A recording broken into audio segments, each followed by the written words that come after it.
I never imagined that a simple dinner invitation from my boss would change my life forever. It started as a normal evening, a casual meetup to celebrate the company's success. But what unfolded that night was beyond anything I could have anticipated. Mr. Ethan Caldwell, my enigmatic and powerful boss, had always maintained a professional distance. So, when he asked me to join him for dinner at the luxurious Grand Orchid Hotel, I was taken aback. "It's just a formal celebration, Ava," he assured me. "Nothing more." I hesitated. Ethan was known for his intense demeanor, his ruthless business strategies, and his ability to remain unreadable. Why was he inviting me, just an ordinary employee, out for dinner? Still, the promise of a glamorous evening was tempting. Little did I know, the night would take a turn I would never forget. The moment I arrived at the hotel, an eerie feeling crept over me. The Grand Orchid was known for its elegance, but tonight the energy felt wrong. The chandeliers cast long, haunting shadows, and the waiters moved stiffly, their faces unreadable. Ethan was already waiting at a private dining table, a glass of wine in his hand. He stood as I approached, his piercing blue eyes scanning me in a way that sent a shiver down my spine. "You look stunning," he said, but his tone was distant, his expression unreadable. I sat down cautiously, glancing around. Something was off. Then I noticed. The waiter pouring my wine had trembling hands. Was it my imagination, or was he afraid of something? As we sipped our drinks, the conversation took an unexpected turn. Ethan leaned in, his voice dropping to a whisper. "Ava, there's something I need to tell you. You're in danger." I froze, my heart pounding. "What do you mean?" He glanced around cautiously before continuing. "Someone in the company is plotting against you. I have evidence." My pulse quickened. "Who? Why?" Ethan hesitated before revealing a name that sent chills down my spine. Jonathan Wells, my closest colleague and friend. The man I had trusted, the one who had supported me since my first day at the company. Before I could process the shock, Ethan handed me a small flash drive under the table. "Everything you need to know is in here. But we're being watched. Stay calm. Act natural." I swallowed hard, my fingers gripping the drive like a lifeline.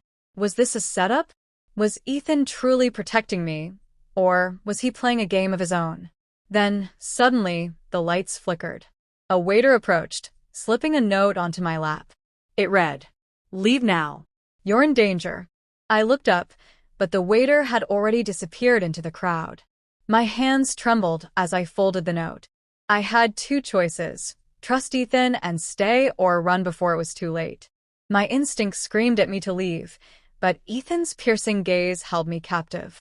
"Ava, if you go now, you may not make it home tonight. Trust me." A chilling realization dawned on me. This wasn't just corporate sabotage. This was a matter of life and death. Just then, a group of men in dark suits entered the restaurant.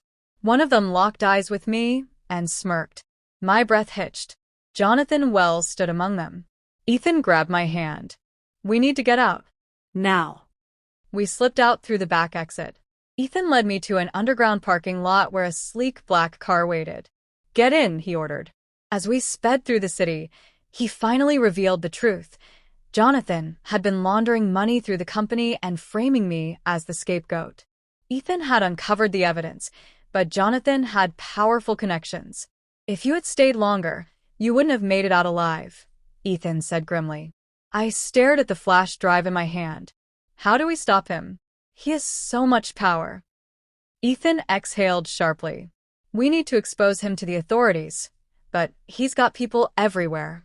We have to be smart." My head spun. The company, my career, my entire life. Was I about to lose everything? Just as I was beginning to feel safe, Ethan's phone buzzed.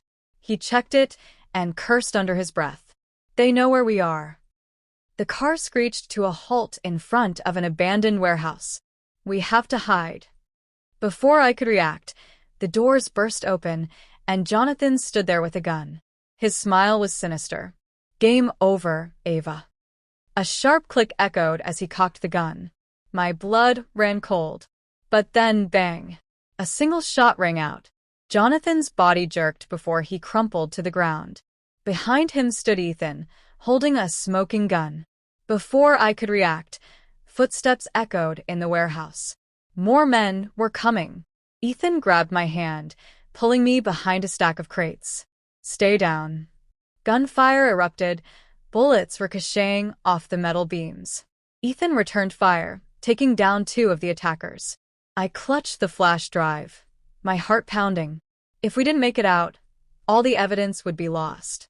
Then, a deep voice echoed through the warehouse. "Enough."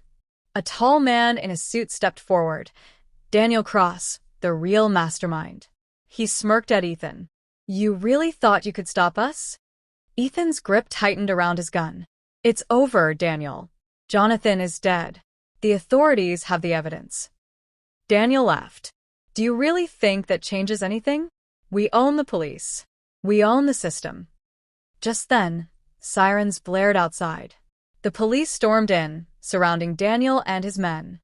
Ethan exhaled sharply. "Looks like you don't own everyone." Daniel's smirk vanished as he was handcuffed. I turned to Ethan, my legs weak with relief. "We did it." He nodded, his eyes softening. "You were brave, Ava." A week later, I sat in Ethan's penthouse, watching the news. The corruption scandal had rocked the business world, and justice was finally being served. Ethan sat beside me, a knowing look in his eyes. "What's next for you, Ava?" I took a deep breath. A fresh start. No more running. He reached for my hand. "Then let's take that fresh start together." I smiled, realizing that this unforgettable night had not only changed my life, but had also brought me closer to the one person I never expected to trust. And as I looked into Ethan's eyes, I knew this was just the beginning of something even greater.